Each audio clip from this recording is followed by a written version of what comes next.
This week in the Missouri Senate, we review results of the annual veto and the latest extra session for lawmakers. Will everyone in the Senate chambers and the gallery The extra session kicked off on Monday with 3 calls given: science, tech, and math education, drug treatment, and gubernatorial appointments.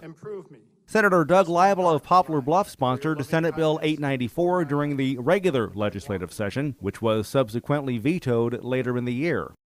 He is sponsoring Senate Bill 1 in this extra session. Companion bill just to make sure this gets done. Senator John Rizzo of Kansas City sponsored Senate Bill 921 during the regular session, which was folded into Senate Bill 894. You know as well as I do how important this type of education is for the future generations. On Thursday, committee hearings were held, starting with the Missouri Senate Economic Development Committee hearing House Bill 3, also known as the STEM bill.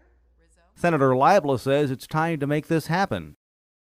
We're 18 years into the 21st century, and it's time to give our students an opportunity to move in fields that's high paying.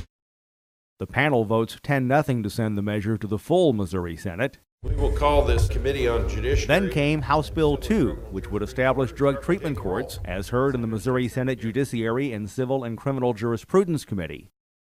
On the Missouri Senate floor Friday, Senator Jamila Nasheed of St. Louis mentioned the need for mental health legislation.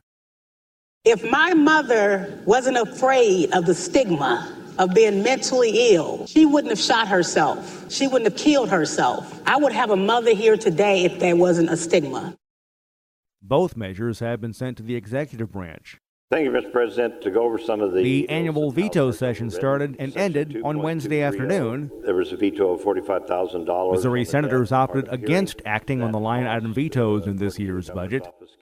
This causes concern for Senator Jill Shoup of Creve Coeur, who questioned Missouri Senate Appropriations Committee Chair Senator Dan Brown of Rolla about the decision. The Office of Child Advocate. What I heard you say was that will be in the supplemental budget later in the year? They're getting some extra money now, and I actually am the person that put that money in. And so this is near and dear to my heart. Yeah, I know, and mine too. No other vetoes were considered. I would now ask that the senator from Lewis escort the newly elected senator from the Missouri Senate also welcomed its newest member this week. Senator Lauren Arthur of Kansas City was elected in June. She fills a vacancy in the 17th senatorial district created earlier this year. So help me God. And remember, you can follow these and other issues facing the Missouri Senate by visiting our website, senate.mo.gov. Reporting from the state capitol, I'm Dean Morgan.